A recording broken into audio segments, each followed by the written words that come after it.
اکثر و بیشتر ہمارے ساتھ ایسے حالات اور واقعات پیش آتے رہتے ہیں کہ کبھی ہم کسی راستے سے گزر رہے ہوتے ہیں، ہم اپنی سواری پر سوار ہوتے ہیں یا پھر پیدل سفر کر رہے ہوتے ہیں، یا پھر کسی گارڈن میں، کسی باغیچے میں، کسی باغ میں بیٹھے ہوتے ہیں، درختوں کا ہم پر سایہ ہوتا ہے، تو اچانک کسی درخت پہ سے کوئی پرندہ بیٹ کر دیتا ہے۔ اس بیٹ کی وجہ سے ہماری طبیعت متنفر ہو جاتی ہے، ہم ایک کراہیت کے شکار ہو جاتے ہیں اور ہم چاہتے ہیں کہ جلد از جلد اس نجاست کا خاتمہ کر دیا جائے، کیونکہ کبھی ہمیں نماز بھی ادا کرنی ہوتی ہے، کبھی حالات کچھ ایسے ہوتے ہیں کہ ہمیں کسی فنکشن میں، کسی پارٹی میں اور کسی مجلس میں جانا ہوتا ہے، تو اس نجاست کا خاتمہ کرنا ہمارے لیے پہلی ضرورت بن جاتی ہے۔ تو اس صورت میں اکثر و بیشتر ہم بہت زیادہ پریشانی کے شکار ہو جاتے ہیں اور سمجھ نہیں پاتے ہیں کہ وہ جو بیٹ ہم پر گری ہے، پرندے کی گری ہے، تو وہ کون سا پرندہ ہے، اور وہ پرندہ ایسا ہے کہ جس کی بیٹ ناپاک ہے، یا پھر وہ پرندہ ایسا ہے جس کی بیٹ ناپاک نہیں ہے۔ اور اکثر و بیشتر ہمارے بھائی سوالات بھی کرتے ہیں کہ فلاں پرندہ اگر ہمارے سر پر بیٹ کر دے تو اس کے بیٹ کرنے کی وجہ سے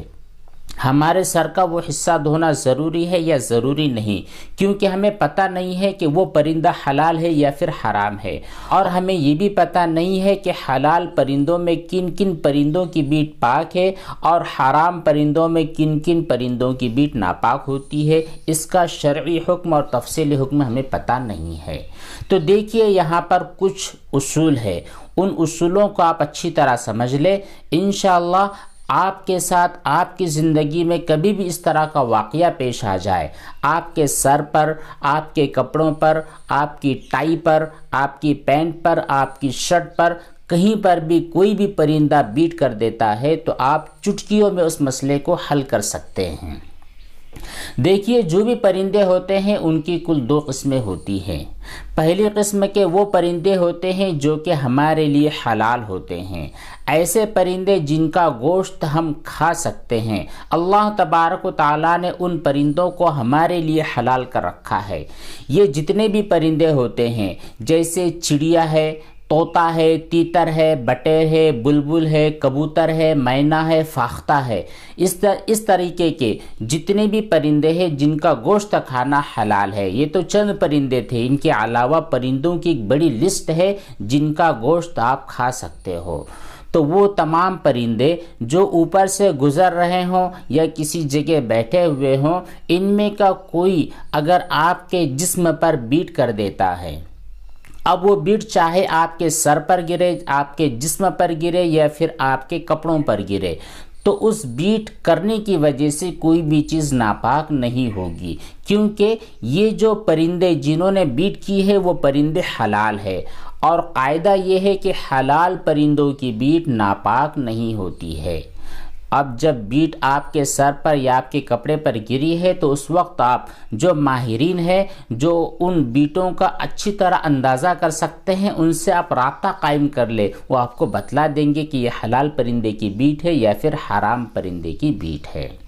دوسرے وہ پرندے ہوتے ہیں جو ہوا میں اڑتے ہیں، شاخوں پر اور ڈالیوں پر بیٹھتے ہیں، لیکن وہ پرندے ایسے ہوتے ہیں جن کا گوشت کھانا اللہ تعالیٰ نے ہمارے لیے حلال نہیں کر رکھا ہے، ان کا گوشت کھانا حرام ہے۔ ایسے تمام پرندے جن کا کھانا حرام ہے ان کی بیٹ بھی ناپاک ہے، جیسے چیل ہے، کوا ہے، عقاب ہے، الو ہے، گدھ ہے، اور اس طریقے کے جتنے بھی پرندے ہیں جن کا گوشت آپ کھاتے نہیں ہیں، اللہ تعالیٰ نے ان کا گوشت ہمارے لیے حرام کر رکھا ہے، تو ایسے تمام پرندوں کی بیٹ ناپاک ہوتی ہے۔ اچھا، جو بیٹ ناپاک ہے ان پرندوں کی، اس میں بھی دو کوالٹیز ہیں۔ ناپاکی کی کل دو قسمیں ہوتی ہے، ایک ہے نجاست غلیظہ اور دوسری ہے نجاست خفیفہ۔ نجاست غلیظہ جس طرح پاخانہ ہوتا ہے، یہ پاخانہ نجاست غلیظہ ہوتا ہے، پیشاب نجاست ہوتی ہے، نجاست غلیظہ ہوتی ہے، اس کا ایک قطرہ اور ایک ذرہ بھی ناپاک ہوتا ہے، اگر آپ کے جسم پر یا کپڑے پر لگ جائے تو اس کا دھونا ضروری ہو جاتا ہے، برخلاف نجاست خفیفہ کی۔ اگر نجاست خفیفہ آپ کے جسم یا کپڑے کے کسی حصے پر لگ جاتی ہے اور وہ 1/4 سے کم ہے، جبکہ نجاست غلیظہ میں حکم یہ ہے کہ اگر 1 درہم سے کم معمولی مقدار میں وہ نجاست لگی ہے تو پھر دھونا فرض نہیں ہے، اور اگر 1 درہم سے زیادہ لگی ہے تو پھر اس صورت میں چاہے آپ کو پتہ ہو یا پتہ نہ ہو، دونوں صورتوں میں اس نجاست کا خاتمہ کرنا ضروری ہوتا ہے۔ اب یہ جو نجاست خفیفہ ہے یہ آپ کے جسم کے جس حصے پر لگی ہے، مان لیجئے آپ کسی درخت کے نیچے بیٹھے تھے اور آپ کے بالکل اوپر ایک کوا بیٹھا تھا۔ اب کوا ایک ایسا پرندہ ہے جس کا گوشت کھانا حلال نہیں ہے، یہ حرام پرندوں میں سے ہے۔ اب کوے نے اوپر سے بیٹ کر دی تو وہ آ کر سیدھے آپ کی آستین پر گری۔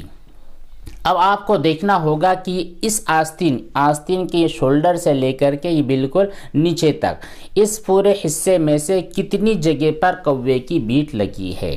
اگر اس کو 4 حصے بنا لیں، 1 حصہ، 2 حصہ، 3 حصہ، 4 حصہ، ان چاروں حصوں میں سے ایک حصے کے بقدر اگر وہ بیٹ لگی ہے تو پھر اس صورت میں اس کا دھونا فرض ہے۔ اگر آپ نے اس کو دھویا نہیں ہے، اسی طرح آپ نے نماز ادا کر لی ہے تو پھر آپ کی نماز درست نہیں ہوتی ہے۔ لیکن آپ کو تو پتہ ہوگا کہ وہ کون سا پرندہ ہے جو اتنی بڑی بیٹ کر دے کہ ہمارے جسم یا ہمارے کپڑے کا 1/4 حصہ بھر جائے، تو یہ بالکل ناممکن چیز ہے۔ لیکن اگر ہو جائے، کسی وقت ایسا ہو کہ آپ کے جسم یا کپڑے کے کسی حصے پر حرام پرندوں میں سے کسی نے بیٹ کر دیا اور 1/4 1/4 حصہ یا اس سے زیادہ بھر چکا ہے تو پھر اس صورت میں اس نجاست کو ختم کرنا ضروری ہے، اور اگر 1/4 سے کم پر وہ نجاست لگی ہے تو پھر اس صورت میں اس کا دھونا ضروری نہیں ہے۔ البتہ بہتر ہے اگر آپ نے اس نجاست کو دھو لیا اور اس کے بعد نماز ادا کری تو یہ آپ کے لیے افضل بات ہے، اور اگر آپ کو پتہ تھا پھر بھی آپ نے اس نجاست کو دھویا نہیں جبکہ وہ 1/4 سے کم ہے تو اس صورت میں آپ کی نماز درست ہو جائے گی۔ یہ جو مسئلہ ہے پرندوں کی بیٹ کے بارے میں، تو یہاں پر اصل چیز پرندوں کی حکم پر ہے۔ جو پرندہ ہمارے لیے حلال ہے اس کی بیٹ پاک ہے، اور جو پرندہ ہمارے لیے حرام ہے اس کی بیٹ ناپاک ہے، لیکن ناپاکی کے اندر بھی شدت نہیں ہے بلکہ خفت ہے، ایک طرح کی نرمی ہے۔ وہ نرمی یہ ہے کہ 1/4 تک معاف ہے، 1/4 سے زیادہ اگر وہ نجاست لگ جاتی ہے، کسی پرندے کی بیٹ لگ جاتی ہے تو پھر اس صورت میں دھونا ضروری اور فرض ہوا کرتا ہے۔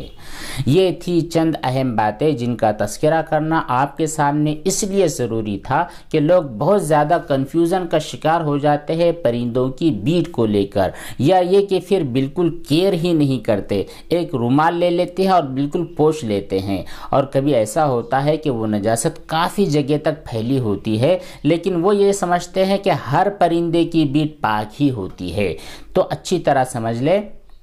کہ ہر پرندے کی بیٹ پاک نہیں ہوتی اور ہر پرندے کی بیٹ ناپاک بھی نہیں ہوتی۔ جو حلال پرندے ہوتے ہیں ان کی بیٹ پاک ہے، اور جو حرام پرندے ہیں ان کی بیٹ ناپاک ہے، لیکن ان کی ناپاکی میں خفت ہے، نجاست خفیفہ ہے۔ اگر آپ کے جسم کے 1/4 حصے پر لگ جاتی ہے تو پھر دھونا فرض ہے، اس سے کم لگی ہے تو پھر کوئی مسئلہ نہیں ہے، دھو لینا بہتر ہے۔